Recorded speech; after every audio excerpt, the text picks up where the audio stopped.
hari ini beliau akan menyampaikan dengan tema hikmah keteladanan Nabi Ismail alaihissalam, lahir dari sosok ibu yang sabar.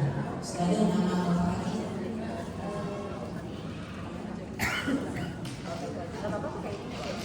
kepada saja dipersilakan. Bismillahirrahmanirrahim. Assalamualaikum warahmatullahi wabarakatuh.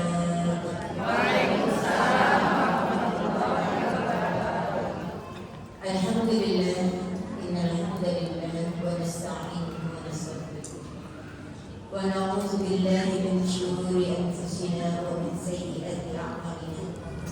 Man yahdihillahu fala mudilla lahu wa man yudlil fala hadiya lahu. Asyhadu an la ilaha illallah wa asyhadu anna Muhammadan abduhu wa rasuluhu la nabiyya ba'dahu. Subhanaka la ilma lana illa ma 'allamtana innaka antal 'alimul hakim.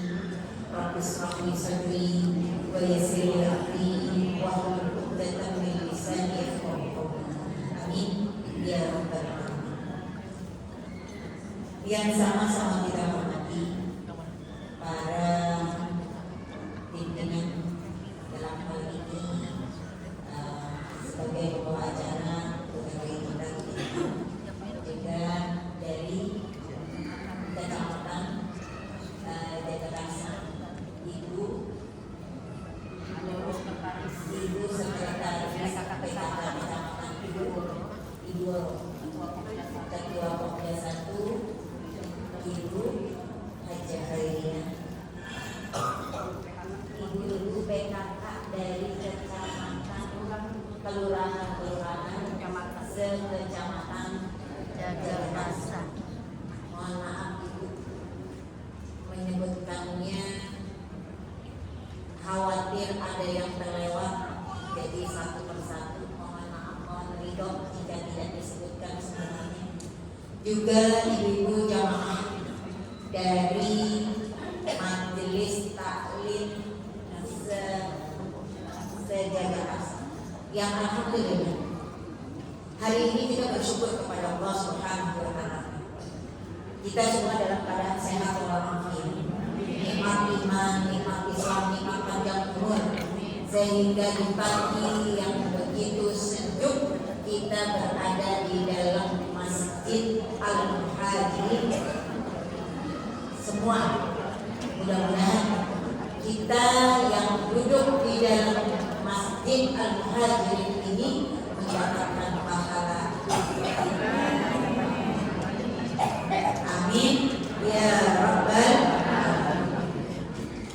Selawat dan salam tak lupa kita sampaikan pada junjungan kita baginda Rasulullah sallallahu alaihi wasallam beserta keluarganya, para sahabatnya, dan insyaallah kita semua sebagai pengikutnya sampai di yaumul qiyamah. Amin ya rabbal alamin.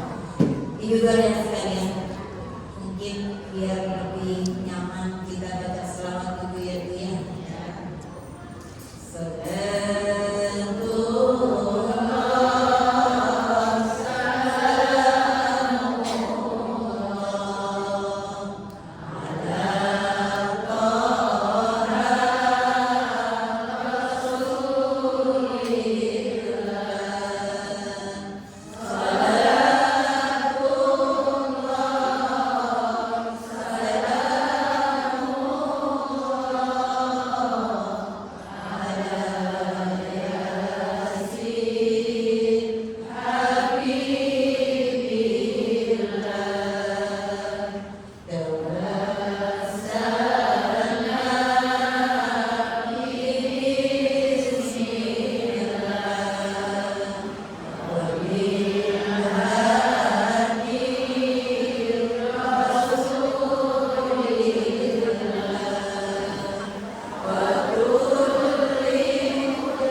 di luar Allah berikan rahmat. Mudah-mudahan dengan turunnya rahmat Allah menjadikan keberkahan buat kita semua yang ada di dalamnya. Amin. Ya Rabbal Alamin. Tema kita hari ini, pagi ini adalah tentang meneladani sosok Nabi Ismail alaihissalam yang lahir dari seorang ibu yang bernama Siti Hajar. Bu, kita sekarang berada di tanggal 3 Zulhijjah. Waktu-waktu yang begitu dimuliakan dari tanggal 1 sampai 10 Zulhijjah. Di balik waktu yang Allah muliakan ini ada 3 orang sosok yang mengukir sejarah yang pada saat ini sedang dilakukan oleh semua jamaah haji. Buat kita yang tidak berangkat haji ada amalan-amalannya. Makanya kalau hari ini kita hadir, kita kumpul dalam rangka kita mempelajari kembali sosok 3 orang yang Allah hadirkan di dalam sejarah hadirnya ibadah. Yang pertama tentunya kita melihat sosok Nabi Ibrahim alaihissalam. Nabi Ibrahim alaihissalam yang mendapat julukan Khalilullah, kekasih Allah. Beliau juga mendapat julukan bapak dari para nabi, Abul Anbiya, bapak dari para nabi. Nabi Ibrahim alaihissalam ini kedudukannya sama dengan Rasulullah SAW. Ibu bertanya apa yang menjadikan Nabi Ibrahim alaihissalam sama kedudukannya dengan Rasulullah SAW. Ketika kita sholat di tahiyat akhir, Bu, ketika kita sholat di tahiyat akhir, itu kita baca selawat yang ini menjadi salah satu rukun ketika kita sholat. Ibu kalau lagi sholat di tahiyat akhir, ibu nggak baca selawat ini nggak sah. Allahumma sholli ala sayyidina Muhammad wa ala ali sayyidina Muhammad kama shallaita ala sayyidina Ibrahim wa ala ali sayyidina Ibrahim wa barik ala sayyidina Muhammad wa ala ali sayyidina Muhammad kama barakta ala sayyidina Ibrahim wa ala ali sayyidina Ibrahim fil alamin innaka Hamidum Majid. Kalau kita tidak baca ini selawat, maka tidak sah, karena ini menjadi salah satu rukun di dalam agama. Jadi posisi Nabi Ibrahim alaihissalam dengan Nabi Muhammad sallallahu alaihi wasallam disejajarkan ketika kita baca di tahiyat. Ini makanya dikatakan tadi Nabi Ibrahim punya kedudukan yang sama dengan Rasulullah. Nabi Ibrahim seorang sosok bapak yang begitu memuliakan istri dan sebelum dikaruniakan Nabi Ismail alaihissalam, Nabi Ibrahim alaihissalam sudah membaca doanya yang sekarang menjadi amalan kita. Ibu kena bocor, tampias, kena tampias. Dikatakan apa? Setiap Nabi Ibrahim alaihissalam membaca doa yang sampai saat ini Rabbi habli minas sholihin. Jadi Nabi Ibrahim bukan baca doanya setelah Siti Hajar hamil. Nabi Ibrahim tidak membaca doanya setelah Nabi Ismail lahir. Tapi Nabi Ibrahim membaca doa Rabbi habli minas sholihin sebelum bertemu dengan Siti Hajar. Bu, ibu waktu sebelum ketemu bapaknya sering baca doa Rabbi habli minas sholihin. Kalau Bu RW mah jujur aja, Bu RW bilang enggak, memang belum tahu gitu ya. Jadi waktu itu fokusnya ya kata Bu Rita, fokusnya cuma kitab dulu, belum baca Rabbi habli minas sholihin. Padahal Nabi Ibrahim alaihissalam sudah membaca doa ini sebelum bertemu dengan Rabbi habli minas sholihin. Jadi ini doa dari Nabi Ibrahim alaihissalam yang nanti bakal kita amalkan menjadi doa kita setiap habis sholat agar anak-anak kita menjadi anak-anak yang sholat. Insya Allah. Sampai ada guru yang mengajarkan kalau bisa di doa kita baca Rabbi habli minas sholihin sejumlah anak-anak kita. Kalau anak kita 4 berarti bacanya 4 kali. Rabbi habli minas sholihin Agus, Rabbi habli minas sholihin Toha, yang anak masing-masing jauh. Kita baca, kita sebut nama anak kita satu persatu. Di sini anaknya yang paling banyak siapa? Berapa? 9. Ada yang lebih 9? 7? 9? Ada yang 10? 4? Berarti dapat hadiah dapat terung. Bu, sejumlah anak kita baca satu persatu disebut nama anak kita. Rabbi habli minas sholihin Rabbi habli minas sholihin Rara, Rabbi habli minas sholihin Zahra, Rabbi habli minas sholihin Hafiz. Anak saya yang 3 perempuan atas, yang 1 laki bocor. Disebut namanya satu persatu ketika kita baca. Yang terlebih kita tekankan berulang-ulang anak yang paling spesial. Ibu punya anak spesial? Ada ya?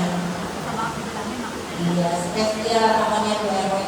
Karena kita nggak boleh bilang anaknya yang paling bandel, anaknya yang paling nakal, tapi anak yang paling spesial, anak yang paling menguras kesabaran ibu-ibu, anak yang paling menguras energi ibu-ibu.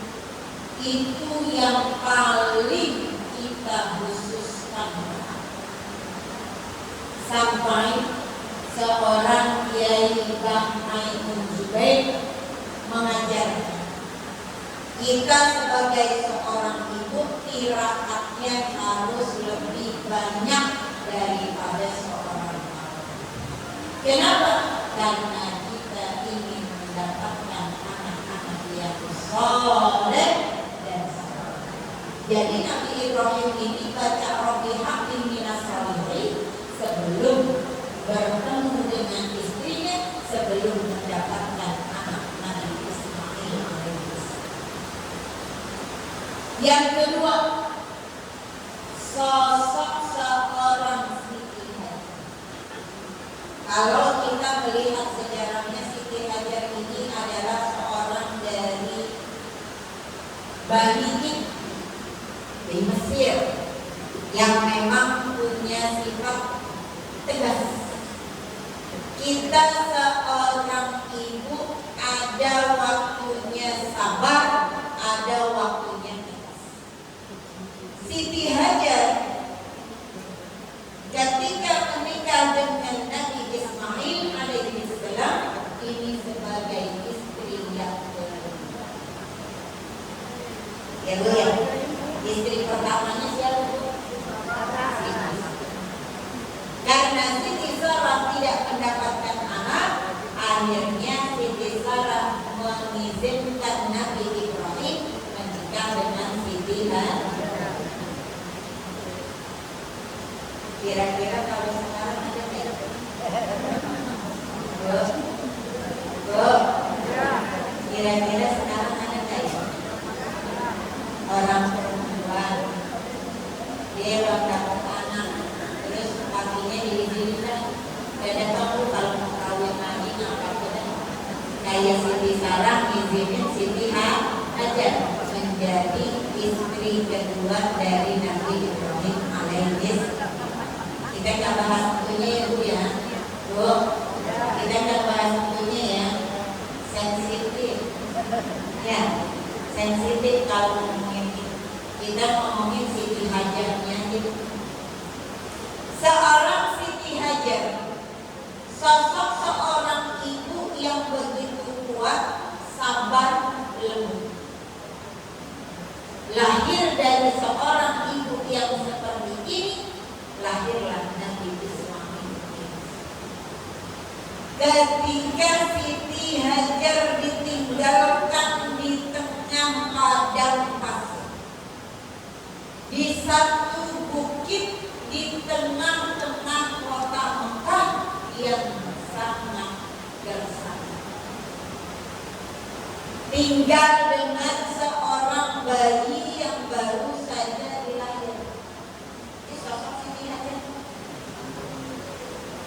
Ditinggal di tengah padang pasir dengan bayi yang baru dilahirkan tanpa ada pertolongan dari siapa. Saat itu Siti Hajar hanya bertanya kepada Nabi Ibrahim alaihissalam, apakah ini tugas, amanat, perintah dari Rabbku? Sampai dikatakan oleh Nabi Ibrahim alaihissalam, iya, ini adalah tugas dari Allah Subhanahu.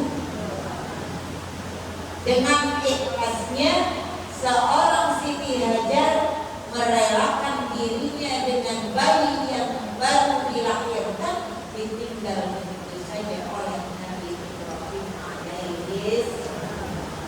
Kira-kira Bu, kalau kita habis lahir, laki kita tinggalin di tengah tempat yang kita tak kenal, gak ditinggalin ATM, ya, gak ditinggalin duit, gak ditinggalin ATM, kagak ada apa, kagak ada Indomaret, ibu gak ada yang ngulungin. Ini di tengah-tengah padang pasir, kira-kira sanggup apa enggak? Kata ibu, mohon maaf, baru lahiran semuanya dilayani, ya kan ya? Bayinya cuma dikasih mau nyusuin doang, selebihnya bayi dirawat ame baby. Atau kalau enggak kita cuma ngobrol aja kalau habis lahiran. Ya Bu ya, namanya perempuan kalau habis lahiran kan nggak mau ngapa-ngapain, berasa perutnya katanya masih sama. Ibu nggak bayang Hajar habis lahiran ditinggal di tengah padang pasir sama bayi yang baru dilahirkan. Makanya ibu mohon maaf, kita alhamdulillah yang pada lahirannya normal itu ngerasain banget perjuangan seorang ibu. Sedikit ya, Kita belajar dari Siti Hajar kesabaran, bagaimana dia melaksanakan tugas dari Allah, ditinggalkan bersama bayi yang baru dilahirkan di tengah malam. Ketika si bayi nangis, kejer, kehausan, disebabkan apa, Bu? Karena air susu yang sudah tidak ada. Tidak ada makanan, tidak ada minuman, air susu yang ada di Siti Hajar udah mengering. Anak ini udah kehausan. Naluri seorang ibu ketika anak nangis berusaha mencari kesana kemari air untuk diberikan kepada. Buat yang sudah pernah haji atau umroh, kebayang betapa jauhnya jarak antara sofa dan marwah. Berapa kali Siti Hajar harus berbalik dari sofa marwah. Berawal dari sofa, berakhir di marwah. 7 kali Siti Hajar mencari bolak-balik air untuk bayinya yang sedang nangis, tapi ternyata air itu tidak ada di sofa, tidak ada di marwah, tapi air itu keluar dari kaki yang dihentak-hentakkan oleh Nabi Ismail di bawah kaki Nabi Ismail. Ibu, kita belajar dari Siti Hajar kegigihan, kesabaran, kekuatan seorang ibu yang tidak memikirkan dirinya harus lelah, capek, bolak-balik. Mungkin kalau kita bilang kalau tahu tadi ada di bawah kakinya Nabi Ismail, ngapain capek-capek bolak-balik dari sofa ke marwah. Tapi seorang Siti Hajar tidak melihat. Dia melihat hanya sekedar bagian dari ikhtiar, tapi ketentuan Allah. Ini kita belajar dari Siti Hajar apa yang ikhtiar, kekuatan, kesabaran seorang. Biasanya ibu mohon maaf ya, kalau lagi masih nyusuin, namanya ibu habis nyusuin biasanya lapar. Ya, kalau habis nyusuin kan lapar ya. Saya pernah ada seorang kiai ngomong, karena yang ngomong kiai dia tidak pernah ngerasain bagaimana perjuangan orang perempuan. Ibu lagi habis nyusuin lapar, lagi baru makan, lagi makan anaknya empuk. Ya, ibu lagi makan sedang enaknya, pakai tangan lagi makannya. Ya Bu ya, anaknya empuk. Kira-kira ibu terusin makan atau cuci tangan dulu? Tangan. Tuh, padahal kita lagi masih sedang enak-enaknya makan. Ya Allah, anaknya empuk, anaknya enek, bukan diomelin malah dikata pinter. Pinter banget nih, Bumi lagi makan enek, cuci tangan dulu, cebokin dulu, gantiin dulu, habis itu ibu baru terusin lagi makan. Nggak ada gelit, nggak ada enak, nggak ada jadi bawaannya, nggak pengen nerusin makan, bilang aja udah. Kenapa? Karena naluri seorang ibu. Naluri seorang ibu sebelum dia makan, anaknya dulu yang makan. Kan gitu ya. Ibu pulang dari pengajian bawa bakso semangkok, padahal ibu udah pengen banget makan.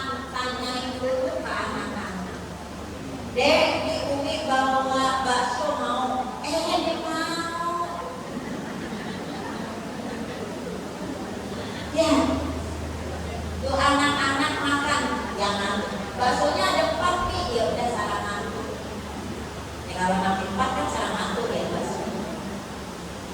Udah pada selesai makan, kita lihatin mangkoknya ya. Paling itu tinggal ada kuahnya, ambil aja nasi, masukin aja di kuahnya kita makan. Itu ibu. Sama nggak sih bu? Sama nggak sih bu? Kirain saya doang. Kalau itu bawaannya dia lapar, dikata kenyang. Biarin anak-anak makan dulu, bu ibu. Kita lagi belajar sosok seperti aja. Kita lagi belajar sosok seorang ibu yang sabar.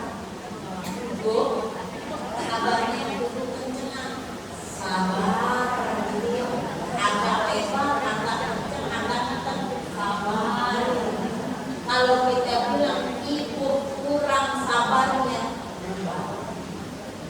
kenapa? Karena kita memang membutuhkan kesabaran yang lebih besar dari makanya ketika kita belajar dari Siti Hajar yang bolak-balik dari sofa Marwah, tapi ternyata itu air keluar dari kakinya Nabi Ismail alaihissalam. Itulah yang menjadi pelajaran buat kita sebagai seorang ikhtiar, usaha, doa, itu yang kita lakukan. Sekarang kita yang melakukan kebaikan, jadi wasilah kebaikan buat anak-anak kita. Bu, ibu ngaji begini bukan hanya karena kepentingan ibu, tapi kita ngaji begini karena kita ingin anak-anak kita menjadi bagian orang-orang yang soleh. Kita ingin ketika kita ngaji jadi wasilah kebaikan buat anak-anak kita agar menjadi anak-anak yang soleh. Air yang keluar dari kakinya Nabi Ismail alaihissalam ini langsung muncrat, langsung keluar deras, yang sampai saat ini air itu tidak pernah habis.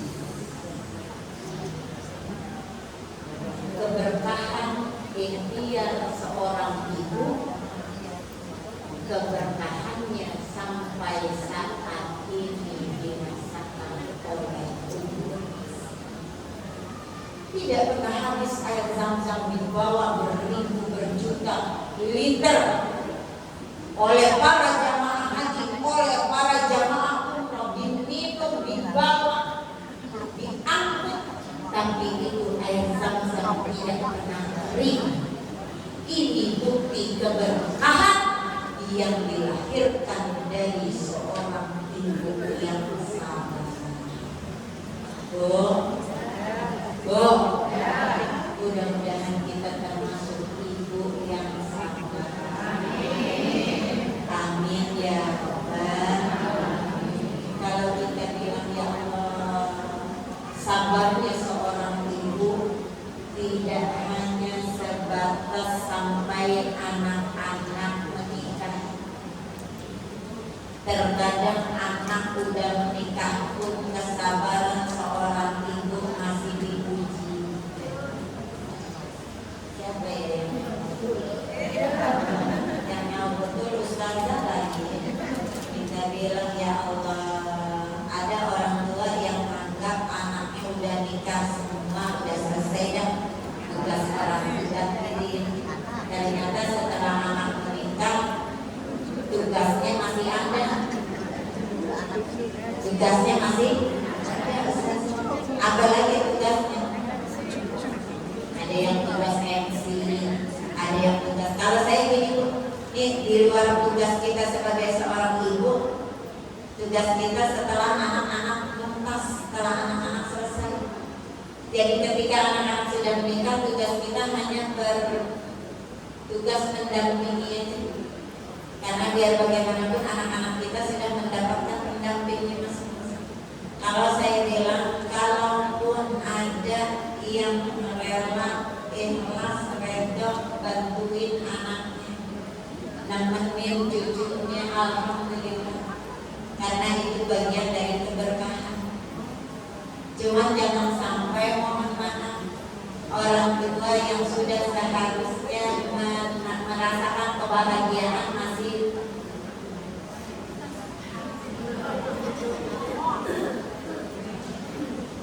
saya sering kadang di majelis taklim ada orang tua yang bawa cucunya ngaji. Saya bilang memang kenapa? Di rumah gak ada yang jagain, ibu bapaknya kerja. Habis kalau ibunya nggak kerja, ntar beli susunya dari mana? Saya bilang kalau orang tuanya rela, ikhlas, rela apa? Yang penting apa jangan sampai mengganggu aktivitas dari orang tua. Ada yang bilang kalau saya bilangin kalau hari itu mama ngaji, jadi anaknya jangan dibawain ke rumah dulu hari itu. Jadi hari itu cucunya nggak dititipin dulu, mami ngaji. Kalau hari lain mami nggak ngaji nyampe.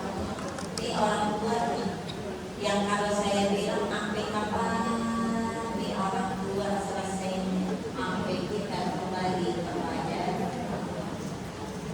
tadi di majelis yang tadi lagi bercerita tentang satu hadis Rasulullah SAW yang mungkin sering kita al-yadul ulya khairum minal yadis, tangan yang di atas lebih baik daripada tangan yang di bawah. Di situ Rasulullah katakan sedekah yang paling afdal adalah sedekah pada keluarga. Saya bilang sedekah yang paling afdal buat seorang anak adalah buat orang tua. Tapi terkadang yang sekarang kita sering lihat ada anak ke rumah orang tua, bukan dia yang bawain tapi dia yang bawa. Kok bener mulu ya saya ya? Saya pengennya salah dulu, pengennya salah gitu ya. Jadi aturan kan anak ke rumah orang tuanya bawa gawan, ngomongnya sama nggak gawan? Bawa tentengan, emaknya doyan apa? Soto, bawain soto.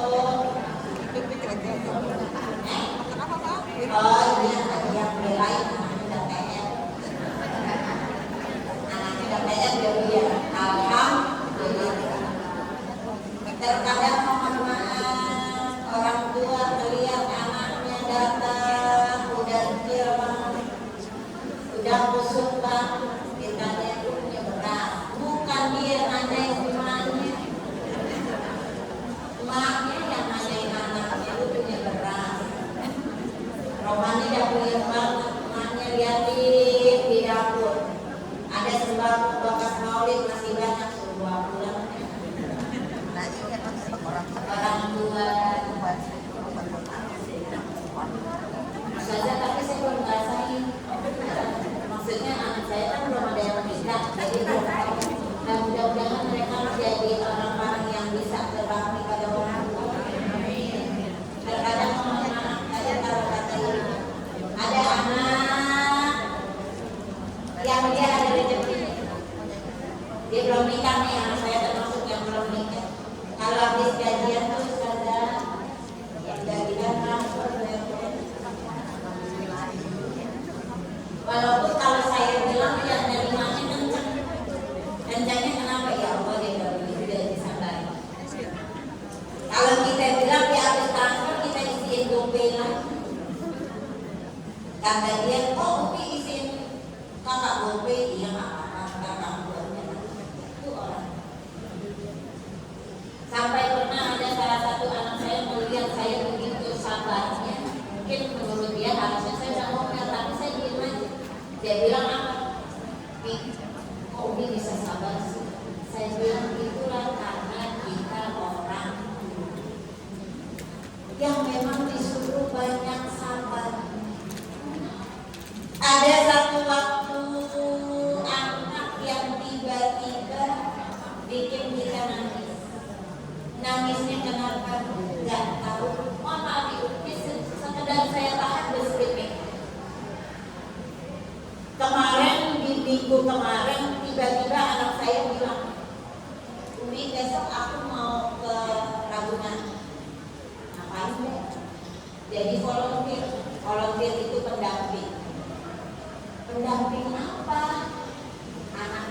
yatim pada jalan-jalan. Sebelum kita pernah cerita kalau dia aktif di satu yayasan yang memang di situ banyak anak. Tergerak pengen tahu apa kegiatannya. Saya nyusul naik busway, tapi ngeliatin dari jauh. Ketika ngeliatin nih, Ustazah, dia lagi nuntun tuh anak yatim. Lagi masing-masing nuntun anak yatim, ajak jalan ke sana di lalu. Batin adeknya aja kagak pernah nuntun. Adeknya diberantem mulu. Anak yatim disayang banget, dituntun, ditemenin. Di satu sisi kita terjun, kita terharu. Ternyata di luar sana anak-anak kita bisa melakukan kebaikan. Makanya kalau saya bilang jangan pernah lepas mendoakan anak-anak kita menjadi anak-anak yang soleh dan saleh. Karena bisa jadi mungkin di rumah yang didengar cuma omelan kita, tapi ternyata di luar sana mereka bisa melakukan kebaikan. Satu waktu lagi ada anak saya yang tiba-tiba pulang bawa souvenir. Saya bilang, souvenir apaan dek? Banyak banget. Aku beli dari temen Umi, temen kuliah. Kenapa? Emang temen kuliahnya jualan kan? Iya, dia ayahnya sakit, jadi jualan souvenir yang dia bikin buat bayar kuliah. Balik lagi, hati saya seperti tersentak. Ya Allah, alhamdulillah Engkau berikan kebaikan, diselipkan niat baik buat anak-anak. Tanpa kita suruh, tanpa kita. Kadang-kadang kalau kita bilang ini yang bikin kita terkadang nangis. Ya Allah, ternyata doa kita Allah dengar. Ya Allah, ternyata doa kita Allah kabul. Walaupun mungkin tidak semua langsung Allah wujudkan, bisa jadi anak-anak kita setelah kita meninggal baru menjadi anak-anak. Teringat dengan satu kisah seorang ibu yang setiap hari harus menghadapi anaknya yang menguras kesabaran. Tapi di saat ibundanya sakaratul maut, anak inilah yang membimbing ibunya untuk membaca kalimat la ilaha illallah. Ternyata bukti kesalehannya baru Allah perlihatkan setelah ibunya meninggal. Makanya kalau kita bilang belajar dari Siti Hajar yang harus bolak-balik dari Safa Marwah, tapi Allah berikan buktinya, kesabarannya, berkah sampai saat ini air Zam-Zam yang diminum oleh jutaan umat. Terakhir, sosok yang kita ambil Nabi Ismail alaihi salam. Inilah sosok Nabi Ismail yang lahir dari dua orang ayah dan ibu yang menjaga kesolehan.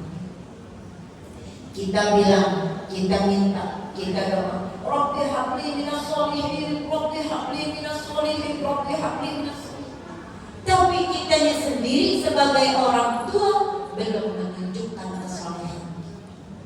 Bagaimana mungkin Allah memberikan anak yang soleh sebelum kita sebagai orang tuanya mensolehkan diri kita sendiri?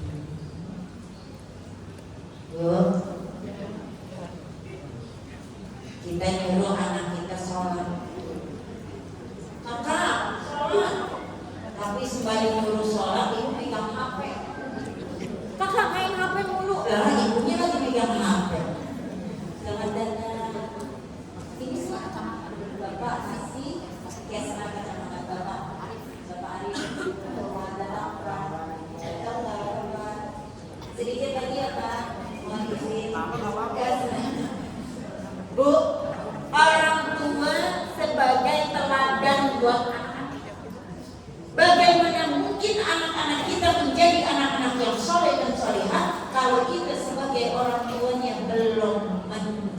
mencerminkan orang tua yang soleh. Nyuruh anak sholat. Kalau saya nyuruh anak sholat, nggak pakai kata-kata. Karena kalau pakai kata-kata kadang mohon maaf menguji kesabaran. Kak sholat kak? Iya. Pertama sih nada kita tuh masih rendah ya, intonasinya masih rendah. Kakak sholat kak? Iya nih. 10 menit kemudian kok nggak bergerak-bergerak. Kak sholat? Iya nih. Kita makin tinggi intonasinya anak ini. Iya kan? Iya nggak sih? Iya. Nah, makin tinggi lagi anak-anak. Akhirnya kalau dengan begitu saya langsung kita wudhu, pakai mukena, gelar sejadah, langsung. Kalau mereka masih asik dengan handphone, takbirnya saya kencengin. Allah, kalau saya Allah warnanya kenceng langsung tuh yang ambil mukena, yang wudhu. Karena dengan begitu Bu kita ngasih contoh aja langsung. Makanya dibilang apa? Anak-anak perlu keteladanan. Tadi main HP mulu lah, ibu ngomel sembari pegang HP. Salah ya? Main HP mulu lah. Umi lagi megang HP. Umi bukan nonton YouTube. Umi lagi ada. Walaupun kita bilang yang kita tonton pengajian, tetap aja Bu anak-anak melihatnya.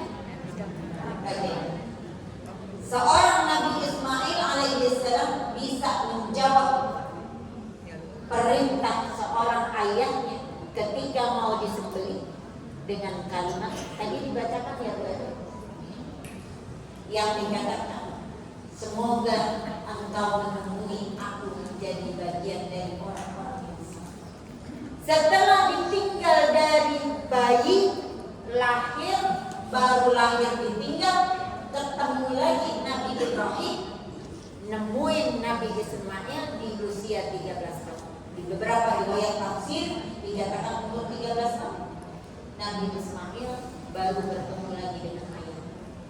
Baru ketemu, langsung diberikan perintah untuk menyembelih. Tapi disinilah bukti ketaatan ayah, bukti ketaatan ibu, bukti ketaatan seorang anak diperlihatkan. Seorang ayah yang menjalankan perintah Allah, seorang ibu yang sabar mendidik anaknya dengan perintah Allah, lahirlah anak yang sami'na wa ata'na. Makanya kalau kita bilang Bu, sekarang kita kepengen ibu paling suka banget kalau anak yang kalau dibilangin dengar, ya Bu ya. Anak dibilangin dengar, dibilangin jangan, nggak melawan, dibilangin nggak boleh, nggak melawan. Tapi sekarang kita ujiannya enggak. Ibu bilang jangan, ditanyain, emang kenapa? Iya kan? Ibu ngelarang, ditanyain, emang kenapa? Ibu bilang kalau mau pergi, saya mau maaf ya Bu ya. Anak-anak kan terkadang kalau dia lagi keluar kita WA dibaca doang. Sama? Contreng biru dibaca tapi nggak dijawab. Suruh share live vlog biar tahu gimana. Cuman dibilang lagi di jalan, lagi di Gojek. Ini yang bikin tensi kita pada sering naik. Ya, yang bikin tensi kita pada sering naik. Akhirnya saya